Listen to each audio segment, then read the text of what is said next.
Time now for Utah's most accurate forecast with Thomas Geboy. Weather rates certified 11 years in a row. This monsoon season has dropped some heavy rains in parts of the west, and we're hoping for some more today here. Yes, indeed, Thomas. Yeah, we want to see rain, but we don't want to necessarily saw what we saw in Park City earlier with a severe thunderstorm, and this was Park City hail. You would think that looks like snow, but this was large hail that was hitting the ground. This was shared by Wasatch Ram on Twitter, so thanks for sharing this photo. But again, that storm that moved through Park City and parts of Summit County and Morgan County, it definitely packed a punch. Meanwhile, as we made our way down into southern Utah, just to the west of St. George, including the western portion of St. George, mainly over Santa Clara and Ivins, a strong thunderstorm dropped a whole bunch of rain and resulted in street flooding. This was shared by Brett Berger, so it has been an active day across the Beehive State, to say the least. And we're going to go ahead and start off in southwestern Utah, where the flood advisory for the western half of St. George, Santa Clara, and Ivins, that does continue through 6:30. We got just a few passing showers in Washington County, but we have a strong thunderstorm that's currently working its way up towards Panguitch. We're also looking at an aerial flood advisory just to the east of Milford. Thunderstorms working their way through Iron County. Then as we make our way into southeastern Utah, a cluster of thunderstorms likely going to go between Blanding and Moab. So if you're in Monticello, heads up there.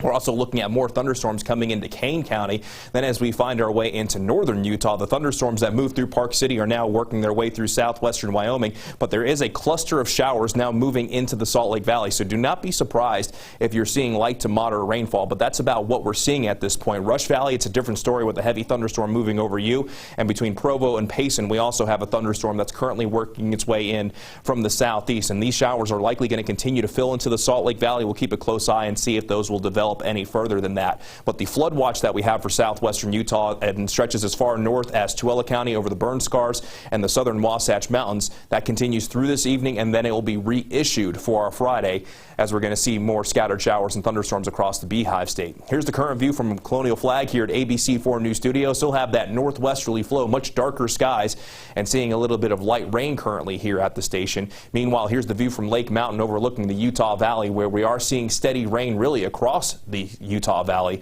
And then as we go into southern Utah, Cedar City Airport from our Southern Utah University camera network, thunderstorms are pushing away from the airport here after dumping a decent amount of rain in Cedar City just a little while ago. So let's begin the futurecast. 7 o'clock this evening. Those showers and thunderstorms that we currently have in northern Utah will likely continue to at least work their way northward over the next few hours before likely fading away by the overnight.